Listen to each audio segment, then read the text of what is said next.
नमस्कार. मी डॉक्टर सुधीर अनंत काटे. अस्वस्थ लोभस क्षण असे अनेक क्षण प्रत्येकाच्या आयुष्यात येत असतात. प्राणी, पक्षी किंबहुना प्रत्येक सजीवाच्या आयुष्यात असे अस्वस्थ लोभस क्षण असतीलच, पण त्यांचे ते क्षण आपल्याला समजत नाहीत. अस्वस्थ लोभस क्षण आयुष्यात येत असतातच. भाजलेल्या अथवा उकडलेल्या भुईमुगाच्या शेंगा प्रत्येकाने खाल्ल्या असतीलच.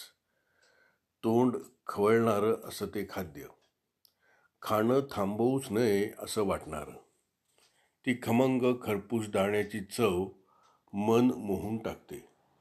एका छानशा विचारात, बहुधा विचारशून्य अवस्थेत, आपण एक एक भाजलेली शेंग बोटांच्या पेरांनी पकडून फोडून त्यातील दाणे शांतपणे चावून चावून चवीचा आस्वाद घेत संपवत असतो.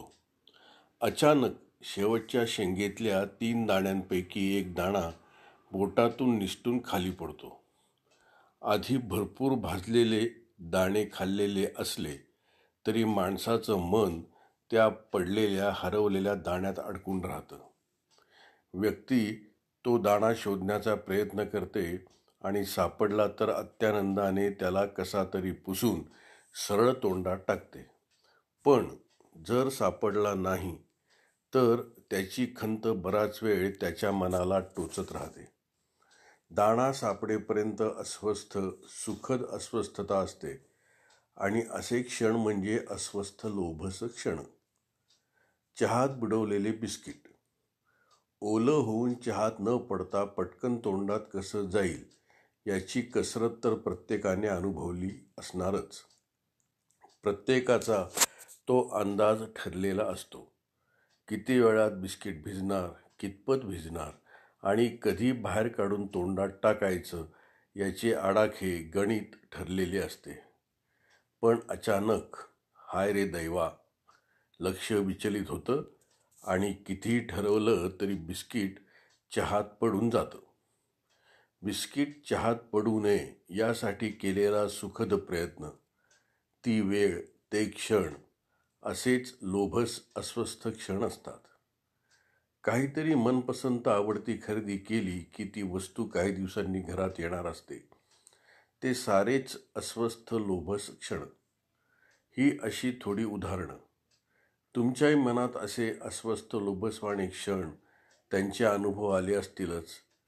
अशा क्षणांचा आनंद अस्वस्थ होऊन आनंद घ्यायचा, त्याला पर्याय नाही. माझा अजून एक अनुभव. मुंबईला जाताना खोपोलीला बस थांबली. तिथली भजी आणि वडापाव फार पूर्वीपासून मी खात आलेलो आहे. त्यामुळे साहजिकच खाली उतरून वडापाव विकत घेतला. 2 वडापाव खाल्ले आणि मस्तपैकी गरम गरम चहा प्यायला बसमध्ये येऊन बसलो. गाडी सुरू झाली. साधारण 2-3 मिनिटांनी माझ्या मागच्या सीटवरून मला वडापाव, कांदा आणि लसणाची चटणी असा एकत्रित खमंग वास आला. अतिशय अस्वस्थ झालो. त्या खमंगपणामुळे भूक परत उफाळून आली. बस आता चालू झालेली.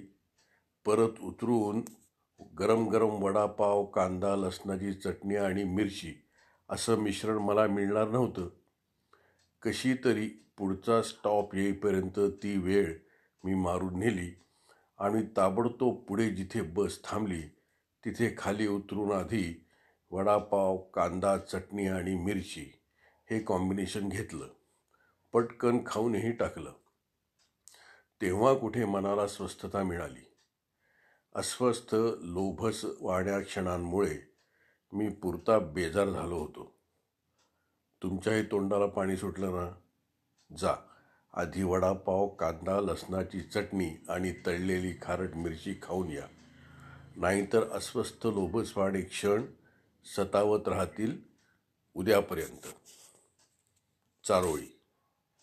निवृत्ती जवळ आली की एक एक पाकळी गळून जाते. निवृत्ती जवळ आली की एक एक पाकळी गळून जाते. निवर्तणे, त्याआधीची स्थिती. निवर्तणे त्याआधीची स्थिती फुलालाही क्लेशदायकच असते. निवर्तणे त्याआधीची स्थिती फुलालाही क्लेशदायकच असते.